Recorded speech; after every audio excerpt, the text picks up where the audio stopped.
እንደዚህ ጋር ደግሞ መከልከሉ ተገቢ አይደለም። ወደፊትም አለበቂ ምክንያት መከልከል ተገቢ አይደለም። በቀዳሚነትም ብልጽግና ቴዲ አፍሮ ላይ የወሰደውን እርምጃ እንመልከት። ቴዎድሮስ ካሳሁን ቴዲ አፍሮ የብልጽግናን ቤት እያሸበረው ነው። ጉድ! የቴዲ አፍሮ አልበም የቴዲ አፍሮ ትልቁ ፕሮሞተር የኢትዮጵያ መንግስት ነው። ትልቁ ፕሮሞተሩ ኢትዮጵያን እያመሰ ነው። አንተ ካክ ልንገር፣ ቴዲ አፍሮን ከብልጽግና በላይ ህዝቡ ይወደዋል። ምንድነው ይሄን ያህል ቴዲ አፍሮ ኢትዮጵያን በአንድ እግር ያቆመው? ታዋቂዋ ድምፃዊት ቬሮኒካ አዳነ የኪነ ጥበብ ንጉስ በሚል የምትጠራውን ድምፃዊ ቴዎድሮስ ካሳሁን ቴዲ አፍሮን አዲስ አልበሙን ለረጅም ጊዜ ዘገየበትን ምክንያትና የግል ማንነቱን የሚገልጽ ምስክርነት ሰጥታለች። ቴዲ አፍሮ አርቲስት ቬሮኒካ አዳኑ ያልተጠበቀ ነገር ተናግራለች።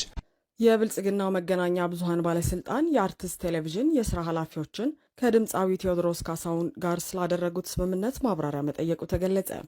አርቲስቶቻችን በቴዲ አፍሮ አልበም እያበዱ ነው። ታዋቂው የሙዚቃ ባለሙያ አብርሃም ወልዴ ስለ ቴዲ አፍሮ ምንድነው የተናገረው? ይህ ነገር ምን እያስከተለ ይመጣል? ቅር የሚለው ካለ ደግሜ እነግራለሁ።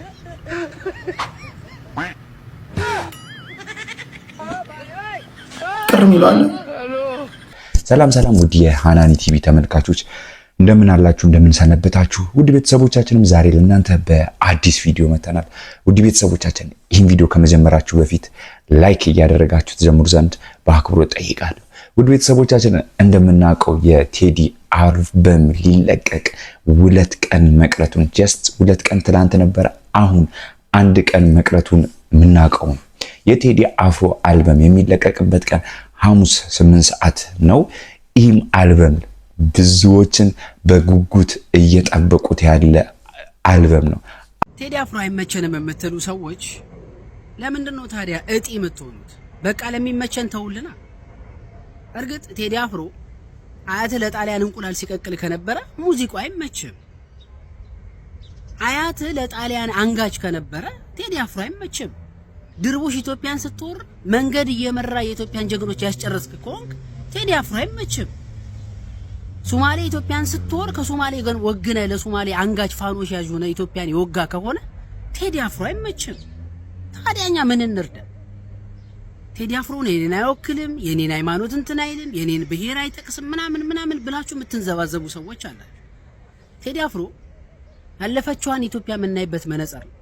የነበርክ ከነበር ሳትጠራ አታልፍ፣ ያልነበርክ ካልሆንክ በቀር። ስለዚህ አትንጫጩ፣ እጅ ትላላችሁ። ከብልጽግና አክቲቪስቶች ከብልጽግና ገረዶች በላይ እዚህ ሶሻል ሚዲያ ላይ ተወዝፋችሁ እኔን አይወከኮች ታስቁኛላችሁ። ለሚመቸን በቃ ተውልን። አሁን አርቲስቶቻችን እያበዱ ነው ማለት ይቻላል። ቬሮኒካ አዳነ ስለ ቴዲ አፍሮ ያልተጠበቁ ነገሮችንም ተናግራለች። ታዋቂዋ ድምፃዊት ቬሮኒካ አዳነ ስለ ቴዲ አፍሮ የተናገረችው ነገር ይህ ነው። የኪነ ጥበብ ንጉስ በሚል የምትጠራው እንግዲህ ድምፃዊ ቴዲ አዲስ አልበሙን ለረጅም ጊዜ ያዘገየበትን ምክንያት እንግዲህ የግል ምንነቱን የሚገልጽ ሚስጥር እንግዲህ አውጥታለች። ቴዲ አፍሮ ሌሎች ድምፃዊያን ስራቸውን ሲያወጡ የገበያ መደራረብ እንዳይፈጠርና የነሱ ስራ እንዳይጎዳ በማሰብ የራሱን አልበም ወደ ኋላ አድርጎ ሲያቆይ እንደነበረ እንግዲህ ገልጻለች። በተጨማሪም እንግዲህ ቬሮኒካ ስለ ቴዲ አፍሮ መንፈሳዊ ጥንካሬ ስትመሰክር ፈጣሪውን የሚያከብርና በጸሎት ቤት የሚተጋ ሰው መሆኑን እንግዲህ በገጿ ላይ ካሰፈረችው መረጃ ለማግኘት እንግዲህ ተችሏል። ቬሮኒካ አድናቁ የቴዲ አፍሮ በጣም አድናቂ መሆኗን ገልጻለች። አሁን በዚህ አልበም ላይ የሚሰማትን ነገር ተናግራለች። ይህ አልበም አሁን ላይ ኢትዮጵያውያንን በብዙ አንግል እያነጋገረ ይገኛል። የቴዲ አፍሮ ትልቁ ፕሮሞተር የኢትዮጵያ መንግስት ነው። ትልቁ ፕሮሞተሩ አድናቂዎቹ አይደሉም፣ ሶሻል ሚዲያ አይደለም፣ ቴሌቪዥን፣ ሬዲዮ፣ ጋዜጣ፣ መጽሔት አይደለም። የቴዲ አፍሮ ትልቁ ፕሮሞተሩ የኢትዮጵያ መንግስት ነው። በኢህአዴግም ጊዜ አሁንም በኢህአዴግ ጊዜ ኮንሰርቶች እንዳያዘጋጅ መከልከል፣ ከሀገር እንዳይወጣ መከልከል፣ ሰበብ ፈልጎ ማሰር፣ የአልበም ስርጭቱ በአንድም በሌላም መልኩ እንዲስተጓጎል ለማድረግ መሞከር ነበር። ያ ነገር የቴዲ አፍሮን ተቀባይነት እጥፍ ነው ያደረገው። አሁንም በብልጽግና ተመሳሳይ ነገር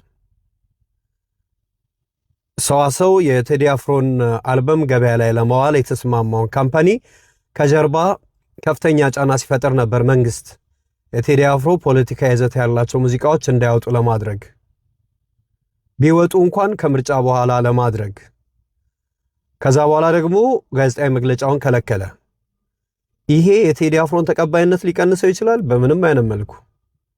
ለመንግስት ከኛ በላይ የቀረበ የለም ብለው የሚያምኑ አንዳንድ አካላት ግለሰቦች ሶሻል ሚዲያ ላይ ከወዲሁ ዘመቻ ጀምረዋል። ትችት አልበሙ አልወጣም። አልበሙ ወጥቶ ግጥሞቹ ከስነ ጽሑፍ አንፃር ከሐሳብ አንፃር ትክክል አይደሉም። ዜማው ከሙዚቃ አንፃር ከዚህ አንፃር ትክክል አይደለም። አልበሙ በአጠቃላይ የአልበሙ መንፈስ ትክክል አይደለም ብሎ መተቸት ያባት ነው። ለዛም አላደረሳቸውም፣ አላስቻላቸውም። ገና ካሁኑ ትችት በትችት እያረጉት ነው ሶሻል ሚዲያውን። ይሄ ቴዲ አፍሮን ተቀባይነት ይቀንሰዋል? በፍጹም። ቴዲ አፍሮ ሙዚቀኛ ብቻ ሆኖ መቅረት ይችል ነበር። መንግስት ቴዲ አፍሮ የሚሰራውን እየሰራ ዝም ቢለው አንድ ሙዚቀኛ ጎበዝ ሙዚቀኛ ሆኖ ይቀራል። ቴዲ አፍሮ ግን በህዝብ ዘንድ ከሙዚቀኛ በላይ እንዲሆን እያደረገው ያለው የኢትዮጵያ መንግስት ነው። የቴዲ አፍሮ የተወሰኑ ዘፈኖች ሚዲያ ላይ እንዳይተላለፉ ለእያንዳንዱ ሚዲያ ይነገር ነበር በፊት። እንደዚህ ሲደረግ ይህ ሰው ከሙዚቀኛ ከፍ እያለ እንዲሄድ ያደርገዋል። ህዝብ ስርዓቱን እየታገለልኝ ያለ የኔ ታጋይ የህዝብ ልጅ ነው ብሎ እንዲያምን ያደርጋል። በዚህ ሁሉ መንግስት ብሎ የሚያደርገው መክሰር፣ ነገሮችን በመቆጣጠር የቴዲ አፍሮን ተጽዕኖ መገደብ የሚችል እየመሰለው የሚያደርጋቸው ነገሮች ቴዲ አፍሮን የበለጠ ከፍ ከፍ ከፍ እያደረገው ነው ሄደው እንጂ ቴዲ አፍሮ እንደየትኛውም ሙዚቀኛ የፖለቲካ ይዘት ያላቸውን ዘፈኖች የሚዘፍን ግን ከሙዚቀኛ ያልበለጠ ሙዚቀኛ ሆኖ መቅረት ይችል ነበር። መንግስት ትልቁን ስራ ሰርቶለታል። ይመቸው የኢትዮጵያ መንግስት። እንደምናውቀው ታዋቂው ባላገሩ አይዶል የምናውቀው አርቲስቶቻችን የሙዚቃ ባለሙያም ያልተጠበቀ ነገር ተናግሯል። ስለ ቴዲ አልበም ብዙ ነገሮችንም ተናግሯል። የአሁኑ ጠበል መሰለኝ ልክፍት ያለባቸውን ማስለፍለፍ ጀምሯል ሲል አብርሃም ወልዴ ገለጸ። የቴዲን አልበም ምንጊዜም ጓጉቼ የምጠብቅ ሰምቼ ልቤ የሚደርስልኝ ነኝ። ዝም ሲል እንደ ኮረፌ ሊፈላ ሲዘገይ እንደ ወይ ሊጣፍጥ እንደሆነ አውቃለሁ።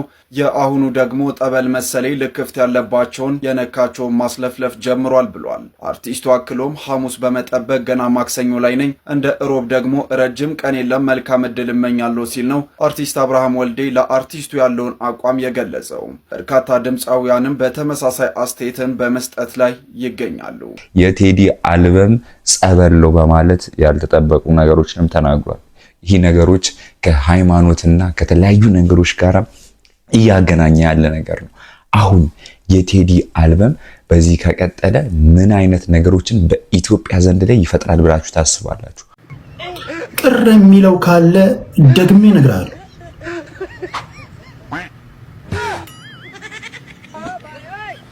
ቅር የሚለው አለ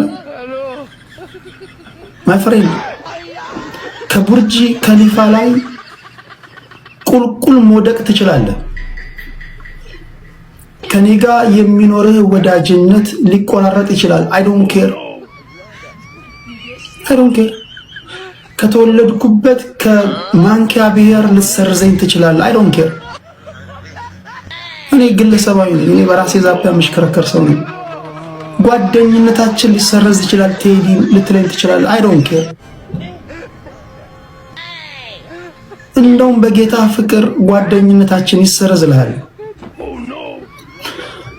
ወንድሞቼ ወንድምነትህን እህትነታችንን ልንፈቅ እንችላለን ሊሉኝ ይችላሉ። አይ ዶንት ኬር። አላውቃችሁም። የእናንተ ወንድምነትና የእናንተ እህትነት ገደል ሊገባ ይችላል። እኔ ግለሰባዊ ነኝ ማይ ፍሬንድ። እኔ በራሴ ዛቢያ ባመንኩበት ጉዳይ የምሽከረከር ሰው ነኝ። አይደለም እንደ ብሔር ላስብ ካመንኩበት በግሌ ካመንኩበት እሳቤ በቤተሰብ እንኳን ብትመጣብኝ አይ ዶንት ኬር። ምን አገባኝ? ወንድሞቼ እህቶቼ አናቀም ቢሉኝ ብቻ እኔ ይግባኝ። አሁን ያልተጠበቁ አይነት ውዝብሮችን እየተነሱ ነው። በምናውቀው በብዙ ሶሻል ሚዲያ ላይ የምናውቀው በተለይ በሃይማኖት ዙሪያ ላይ የምናውቀው አንድ ሰው ስለ ቴዲ አፍሮ ያልተጠበቁ ነገሮችን ተናግሯል። እና ዋዜማ ለጥምቀት ዋዜማ ለመስቀል ዋዜማ የሚያደርጉት ነገር ቀንሷል። ለዚህ ጊዜ ግን ተናግረው የሚያውቁ ሰዎችን አይቻላከም። በተለይ የመንግስት ባለስልጣናት ሆነው ከፍተኛ የፖለቲካ አመራር ውስጥ ሆነው ወይ ደግሞ መነጋገሪያ ማህበራዊ ሚዲያ ላይ ሰዎች ሲናገሩ ሰምቼ አላውቅም። ቴዲ አፍሮ ይህንን ዘፈን እያወጣ ነው የሚል ኢትዮሪካ የሚል ዘፈን እያወጣ ነው ሲባል ግን ሐሙስ ነው መሰለኝ የሚያወጣው ከነገ ወዲያ። ረዳት ፕሮፌሰር ነብዩ ባዬ በጾም ያሳልፉት የትንሳኤው ምዕመናን በዘፈን ይደንሳሉ ብለሽ አጠብቅ የሚል አሽሙር የመሰለ ንግግር ሰዎች ላኩልኝ። ቆይ አልኩና ሊያው አልኩ። ከዛ ውጪ ደግሞ ካሙዙም ካዛ ይህንን መልእክት አድርሱለት ብሎ ግጥም ላከ። የአዲስ ዘፈን እነግራችኋለሁ ስለሁለቱ። የረዳት ፕሮፌሰርን ኢትዮ ፋኒ የሚል ገጽ ረዳት ፕሮፌሰር ነብዩ ባዬ ለቴዲ አፍሮ የሚመለከተው መልእክት አስተላልፈዋል ብሎ ለቀቀው። የሼፊልድ ዌንዝዴይ ደጋፊ ሆነሽ ለትንሳኤ የሼፊልድ የዋንጫ ዘፈን አውጥተሽ የአርሰናል፣ የሊቨርፑል፣ የማንቸስተር፣ የሲቲ ብሎም የሁሉም የሊጉ ቡድኖች ደጋፊዎች እንዲሁም ጊዜያቸውን ሁሉ በጾምና በትጋት ያሳልፉትን የትንሳኤው ምዕመናን በዘፈኔ ይደንሳሉ ብለሽ ከጠበቅሽ ዓለሙንም ኳሱንም በሰመመን ነው የምታዩ ማለት ነው ሲል ተናግሯል። ኳስ ጨዋታው የሚታይበት ቀን እየተኛሽ ማታ በስካር መንፈስ የምታየው የሃይላይትና የጨዋታ ዘገባ ተመስርተሽ ስለ ሊጉ ቁር በሚል ድምፅ ለመተንተን እንዳትሞክሪ። ኳስ አዋቂዎች ይመክራሉ። የካታንጋም የትሪቡንም የምስማር ተራም የከማን አንሼም ተቀማጮች ምክር ይለግሳሉ። ሃላንድ ሃዋርድ መስሎሽ እንዳትሳሳቺ የሊጉ ተከታዮች ያሳስባሉ። ወይ ኳሱን በደንብ ተመልከቺ ወይ ስለ ማታው ሀድራ ቀሽረሽ አንቆርቆሪ። ግን እንደ ሼፊልድ ዩናይትድ በዚያኛው ሊግ በሻምፒዮናው ውራ መሆን ራሱ አታውቂ ይሆናል እኮ ይሄኔ። በሰሜን ዩናይትድ ማንቸስተር ዩናይትድ ያው ዩናይትድ ነው ብለሽ ማንቸስተር መስሎሽ ይሆናል እኮ ይሄኔ። ሁሉን አጭሰሽ በጭስ ተደብቀሽ አትመልከቺ ባክሽ ሲል ገልጿል ብለው ማህበራዊ ገጽ ላይ እንዲለቀውታል። እስከ ዛሬ ስለ ምዕመናን የሚያሳስበው ፖለቲከኛ ሰምቼ አላውቅም። ማለት እንዲህ ወጥቶ የሚናገር እውነት በትንሳኤው ምናምን አስቡ ለዋዜማ አታቅርቡ እንዲዘፈንሽ ምናምን አሽሙር ተናግሮ የሚያውቅ ሰው ሰምቼ አላውቅም። እንደው ለራሱ ይኖር ይሆናል። በአደባባይ ግን ወጥቶ የሚናገሩ ሰዎች ሰምቼ አላውቅም። እና እውነት ተናግሩት ከሆነ ለቴዲ አፍሮ ይህን መልእክት አጋርተውታል። የቴዲ አፍሮ የዛሬው መግለጫ መታገድ ከመንፈሳዊነት ጋር ምንም የሚያያይዘው ጉዳይ የለም። አያይዘ ነው አናውቅም። ማህበራዊ ጉዳይ ላይ ግን መነጋገሪያ ሲሆን እኔ የሚገርመኝ ነገር በራሳችሁ መንፈሳዊነት ኖሯችሁ አባት ሆናችሁ ልጆች ኖሯችሁ ስለ ራሳችሁ ልጆች የማትጨነቁ የሃይማኖት መሪዎች፣ ፖለቲካ መሪዎች፣ ምናምን መሪዎች አትናገሩ። የሚናገረው ማህበራዊ ሚዲያ ላይ ያለው ሰው አጀንዳውን የሚያደርገው አጀንዳ አድርገን ለዓመታት ታግለን ቆይተን አሁን ምዕመኑ ራሱ እኛ ለበዓል ዋዜማ አንሄድም ይላል። አሁን በዚህ ሰዓት ምዕመኑ ተቀይሮ ራሱን በደንብ አስተካክሎ ወደፊት ወጥቶ ራሱን እኛ እንዲህ ነን ድሮም እንደዛ አልነበርንም ብሎ ሲናገር አሁን ረዳት ፕሮፌሰር ወጥተው እንዲህ ተናገሩ አሉ። ጉዳዩ ከዘፈኑ ጋር ሳይሆን ከቴዲ አፍሮ ጋር መሆኑ ይገባን መጥቷል። እኛ ከጉዳዩ ጋር ጉዳይ የለንም። ነገር ግን ሐሳባችሁን እንዲህ አይነት ነገሮችንም ከሱ አፍ አልጠበቅኩም ነበረ። ቴዲ አፍሮ እውነት ብቻውን ኢትዮጵያን አንድ ማድረግ የሚችል ድንቅ ሙዚቀኛ ነው። አሁን ቴዲ አፍሮ በብዙ የሶሻል ሚዲያ ተጽዕኖ ፈጣሪዎች ዘንድ ላይ መነጋገሪያ ሆኗል። አሁን ብዙ አርቲስቶችም የሚሰማቸውን ነገርም ተናግሯል። ቴዲዬ ለጥበብ ሞቷል፣ ለጥበብ ታሟል፣ ለጥበብ ደክሟል፣ ጥበብን አክሟታል። ስላከማት ዶክተር ተብሏል። እግዚአብሔር የተመሰገነ ይሁን። ቀሪው ዘመኑን ከነቤተሰቡ አምላክ ይባርክለት። ቴዲዬ ምንጊዜ እወድሃለሁ። ስምህ በተጠራ ቁጥር እኮራብሃለሁ። ለጎንደር ዩኒቨርሲቲ ይሄንን ማዕረግ ስለሰጡት ከልብ አመሰግናለሁ። በጣም ኢሞሽናል ስለሆንኩኝ ብዙ የመናገር አቅም የለኝም። አመሰግናለሁ ቴዲዬ። አምለሰት እንኳን ደስ ያላችሁ። እመወድሽ እህቴ እራዬ ጥላይ አራጌ ባለሽበት ቦታ እንኳን ደስ ያለሽ። ለመላው ቤተሰብ እንኳን ደስ ያላችሁ። የዕለቱን የክብር እንግዳ ክቡር አርቲስት ዶክተር ቴዎድሮስ ካሳሁንን ወደ መድረክ ጋብዝና ይሄ በጓደኞቹ በአራራይ ማህበርና በጣም ከልብ በሆኑ ወዳጆቹ የተዘጋጀውን ዝግጅት አስመልክቶ የሆነ ነገር እንዲል እንጋብዛለን። የተከበራችሁ የኪነ ጥበብ ባለሙያ ወንድሞቼና እህቶቼ በዛሬው ዕለት በተዘጋጀው ዝግጅት ለሰጣችሁኝ ክብርና የሙያ አጋርነት ከፍ ያለ ምስጋናን ለማቅረብ እወዳለሁ። በቅድሚያ ከዚህ በመቀጠል አሁን የተገኘው ሽልማት ለኔ ብቻ ሳይሆን ለሁላችንም በተለይም ከ80ዎቹ አጋማሽ በኋላ ላለነው ወይም ከ90ዎቹ ወደዚህ የሁላችንም ሽልማት ነው። ለድምፃውያን ብቻ ሳይሆን ለሙዚቃ አቀናባሪዎች እንደዚሁም ለሙዚቃ መሳሪያ ተጫዋቾች፣ ለግጥምና ለዜማ ደራሲዎች ለሁላችንም የሆነ ስለሆነ ሁላችንም ደስ ይለን ይገባል።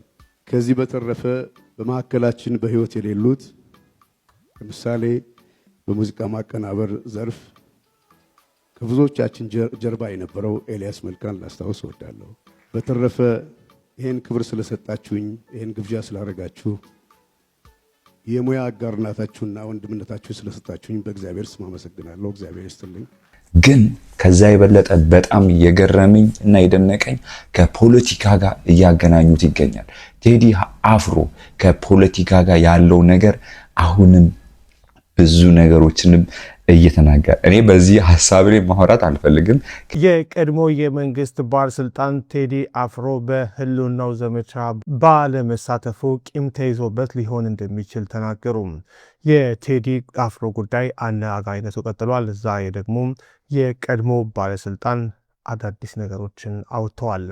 የቀድሞ የአዲስ አበባ ከተማ አስተዳደር ኮሚኒኬሽን ቢሮ ኃላፊ አቶ ዮናስ ዘውዴም የድምፃዊ ቴዎድሮስ ካሳሁን ወይም ቴዲ አፍሮ አዲስ አልበም ጋዜጣዊ መግለጫ መታገዝን አስመልክቶ በሰጡት አስተያየት ድምፃዊው ከዚህ ቀደም መንግስት ባዘጋጃቸው ዘመቻዎችና መድረኮች ላይ ለመሳተፍ ፈቃደኛ ባለመሆኑ የተነሳ ቂም ተይዞበት ሊሆን እንደሚችል ጠቁመዋል። አቶ ዮናስ በማህበራዊ ትስስር ገጻቸው ላይ ባሰፈሩት ጽሑፍ ቴዲ አፍሮን በአካል እንደሚያውቁት ገልጸው መንግስት ባወጀው የህልውና ዘመቻ ወቅት ህዝብን እንዲቀሰቅስ ዘመቻውን በሚያስተባብረው ግለሰብ በኩል ብዙ እንደተለመደና እንደተጎተጎተ አጋልጠዋል። ይሁን እንጂ ቴዲ አፍሮ በዚህ ዘመቻ ላይ ለመሳተፍ ወይ ፍንክች በማለት ሙሉ በሙሉ ፈቃደኛ ሳይሆን መቅረቱን አስታውሰዋል። ከዚህ በተጨማሪም በድምፃዊ ማዲንጎ አፈወርቅ ህልፈት ወቅትና በሌሎች ጊዜያትም በድምፃዊና በሚመለከታቸው አካላት መካከል የተፈጠሩ ተጨማሪ አለመግባባቶች እንደነበሩ አቶ ዮናስ አንስተዋል። የቀድሞ የኮሚኒኬሽን ቢሮ ኃላፊው አክለውም አሁን ላይ በቴዲ አፍሮ የኢትዮሪካ አልበም መግለጫ ላይ የተጣለው ክልከላና መሰናክል በእነዚህና በመሳሰሉት የቂም ምክንያቶች ከሆነ አድራጎቱ ፈጽሞ ስህተት መሆኑን ተናግረዋል። ጉዳዩ ከዚህም በላይ እንዳይካረርና ወደ ባሰ ችግር እንዳያመራ አሳጎርጓሪ እንዳይሆን ነገሩ ሲሉ ያስጠነቀቁት አቶ ዮናስ መቼ ይሆን የሚበጠሰው የቂም ሰንሰለት የቂም ቋጠሮ የሚለውን ኃይለ ቃል በመጠቀም ፖለቲካዊና አስተዳደራዊ ቂም በቀል ሊያበቃ እንደሚገባ መልእክታቸውን አስተላልፈዋል። ከብልጽግና አገዛዝ ጋር የማይቃረኑ ነገሮችንም እያስተላለፈ ነው ብሎ ተናግሯል። እኔ አልተናገርኩም። በቀዳሚነትም ብልጽግና ቴዲ አፍሮ ላይ የወሰደውን እርምጃ እንመልከት። ቴዎድሮስ ካሳሁን ቴዲ አፍሮ የብልጽግናን ቤት እያሸበረው ነው። ኢትዮሪካ የተሰኘው አዲሱ አልበሙ በሚቀጥለው ሐሙስ ሊለቀቅ መሆኑ የ4 ኪሎን ታዛ እያንቀጠቀጠ ሆኗል። በዘፈኖቹ ቅኔን ተላብሶ ሊዘልፈን ይችላል በሚል የሰጋው ብልጽግና ቴዲ አፍሮ ላይ አንድ ያልተጠበቀ እርምጃ ወስዷል ተብሏል። ይህ ቴዲ አፍሮ ላይ የተወሰደው እርምጃ አድናቂዎቹን አስቆጥቷል፣ አበሳጭቷል። የቴዲ አፍሮን ኢትዮሪካ የተሰኘ አዲስ የሙዚቃ አልበም ጋዜጣዊ መግለጫ በዛሬው ዕለት በአርቲስት ቲቪ በቀጥታ እንዳይተላለፍ መንግስት አግዶታል። ይህም ከጥበብ ሴንሰርሺፕ ባለፈ መንግስት በራሱ ላይ ያመጣው ከባድ የፖለቲካ የስነ ልቦናና የህዝብ ግንኙነት ኪሳራ ተደርጎ ሊወሰድ የሚገባው እንደሆነ በርካቶች እየገለጹ ነው። አንድ መንግስት የቱንም ያህል ግዙፍ ወታደራዊና የጸጥታ መዋቅር ቢኖረውም የአንድን አርቲስት ጋዜጣዊ መግለጫ እስከ መፍራትና የቴሌቪዥን ጣቢያን እስከ ማስፈራራት መድረሱ የስርዓቱን ውስጣዊ መሸበርና በራስ መተማመን ማጣት ቁልጭ አድርጎ የሚያሳይ ነው በሚልም እየተተቸ ነው። የአይነቱ ሶሻል ሚዲያ ላይ የሰማሁት ነው ለእናንተ እየነገርኳችሁ ያለው።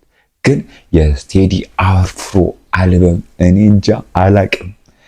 እስኪለቀቅ ብዙ ሰዎች ምን አይነት ነገሮች ላይ ይነጋገሩታል ብዬ አስባለሁ። ዮኒ ማኛ አሁንም ማነጋገሩን አልቀጠለም። ቴዲ አፍሮ ኢትዮጵያን አንድ ማድረግ ይችላል ብሏል። ኢትዮጵያንን ማመስም መበጥበጥም ይችላል ተብሏል። ቴዲ አፍሮን የምናውቀው ኦልሞስት 20 ዓመት ሆኖናል። 20 ዓመት ደርሷል። ቴዲ አፍሮ ከ20 ዓመት በላይ እናውቀዋለን። አቢቹን የምናውቀው 8 ዓመት ነው። ማወዳደር አይቻልም። አቢቹን የምናውቀው 8 ዓመት ነው። ዶክተር አብይን። ቴዲ አፍሮን የምናውቀው ከ20 ዓመት በላይ ነው። አንተ እውቀት የለህም። አፍሮም ያልተጠበቁ ነገሮችን እየተናገረ ነው። ከዚህ በፊት የሰጠው ሶሻል ሚዲያ ላይ የገለጹት ነገሮች አሁንም ውዥብሮችን ሶሻል ሚዲያ ላይ ቲክቶኮች ላይ የተለያዩ ዩቲዩቦች ላይ እየተመላለሰ ይገኛል። እነዚህ ነገሮች ላይ አሁን ወጣቱን አንድ ያደርጋል ወይም ያበጣብጣል ወይም ፖለቲክሱ ላይ የሚፈጠር ልዩነቶች ይኖራሉ ብላችሁ ታስባላችሁ? ወጣቶች መንገድ የሚያሳያቸው ይፈልጋሉ እና የሚያሳዝን ትውልድ ነው። የዛ ትውልድ አካል ስለሆንን ነው በዚህ አይነት ጉዳይ ላይ እንድናተኮር ግድ ይሆነው እና ለወደፊቱ ለሀገር የምመኘው ኢትዮጵያ ልጆቿ የተባበሩባት አገር፣ ለሀገር የለፉ ሰዎች የሚከበሩበት አገር፣ ለሀገር የለፉ ሰዎች ሲከበሩ ለሀገር የሚያስከብር ስራ የሚሰሩ ልጆች መፈጠር ይችላሉ። በጣም ጨዋ ሰዎች ነበሩ። በጣም ግንዛቤያቸው ሰፊ ነበር። የመረዳት አቅማቸው ከፍተኛ ነበር። በጣም የሰለጠኑት አገር ልጅ ላይ ያሉት ሰዎች ጭንቅላት የሚፈትሽ ስራ ነው የሚሰሩት የነበረው። በጀግንነት በጦር ሜዳ ብቻ ድል ያደረጉ ሰዎች አይደሉም። የመንግስታቱ ማህበር ጉባኤ የፈተኑ በሀቅ የቆሙ በወረቀት ላይ የተፈረመውን ነገር ለማስፈጸም የጸኑ ጨዋ ሰዎች ነበሩ።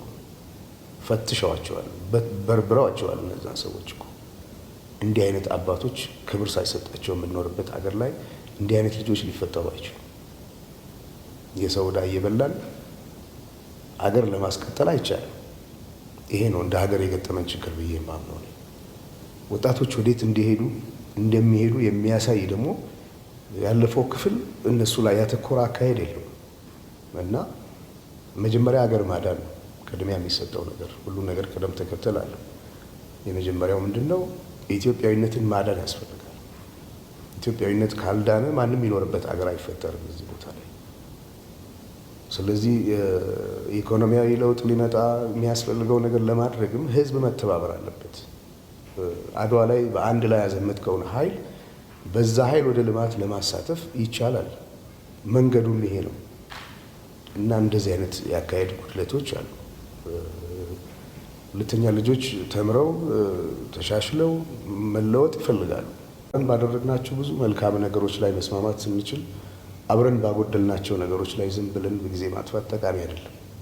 ምን ጊዜም እኔ ትላንት አዲስ ልጅ ወልጃለሁ። አሁን 4 ዓመት ሆኖታል። ይሄ ልጅ ከፍቅርና ከጥላቻ የቱ እንደሚሻል ብጠይቀው የሚነግረኝ ስለ ፍቅር ነው። ከአንድነትና ከልዩነት የትኛው እንደሚሻል ብጠይቀው ያንተም ልጅ ሊነግርህ የሚችለው አንድነት።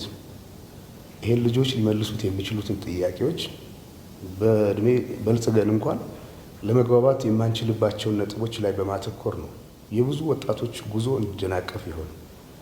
ይህ ደግሞ የታላላቆቻችንም ግፊያ ነበር። የቀደሙት አባቶቻችን ግን ከዚህ የላቀ ቅርጽ የነበራቸው ናቸው። ለዚህ ነው እነሱ ላይ ያተኮረ ስራ የምሰራው።